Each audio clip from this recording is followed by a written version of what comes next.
Advent 16, Woodchuck. Knowing the complications below, I kneel in front of our garden shed and speak softly into the hole beneath its door.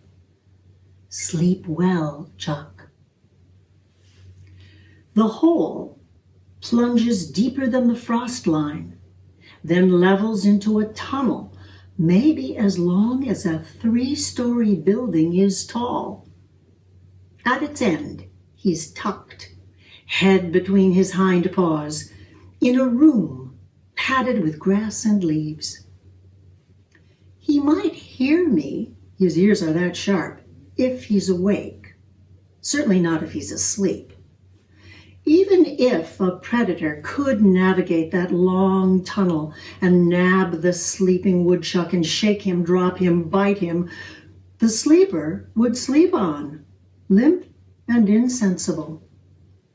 That's not the threat. Deep in his burrow, he's safe from other mouths.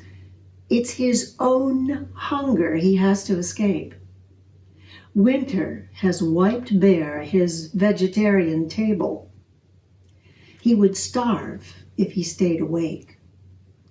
Asleep so deep his heart barely beats and his body cools to nearly the temperature of ice. He expends almost no energy. Only at a glacial pace does he burn the fat he added, eating up to 3 pounds of greens and fruits each lush day of summer. In deep sleep, his hunger is subdued. His substance shrinks, but he is not consumed. And yet, he might be awake now in the lean heart of Advent. Whenever he sleeps, a finely calibrated inner clock ticks on. In abundant seasons, it wakes him and sends him back to sleep on a predictable 24-hour cycle. Now, it lets him sink 4, 5, 7 days down into a sleep so deep it amounts to self-absence. This both preserves him and stresses him mightily. At metabolic bottom, where sleep meets death, cellular sludge builds up. Careful molecular balances tip, till his clock alarm rings, pulling him up, awake enough to use his toilet chamber and retune his body chemistry. His inner clockwork also suffers the stress of absolute sleep. While he's awake, it recalibrates to ensure its alarm will wake him when his body chemistry turns precarious again in the next bout of sleep. Also, his clock and the clocks of all the area's chucks recalibrate to stay entrained to a larger rhythm.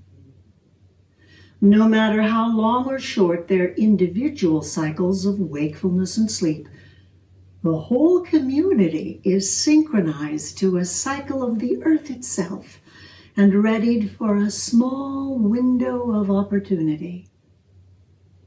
Mid-February, the male under my shed and all his fellows will be waked, and this time crawl out of their burrows into the still barren world, looking for the homes of females. They will enter and acquaint themselves, males and females, but not mate. The window is not yet. Their clocks send them back to their separate burrows to sleep again until the season's final alarm signals now. Now is the time to mate, so that the kits to come will be weaned at just the moment when the world's green food becomes abundant, so that they have every possible hour to eat and add weight before they must sleep, so that they will be stout enough to survive all the wakings of next winter. Then, one day, These young chucks too will wake into the ephemeral window and pass on the elegant rhythm that sustains them all.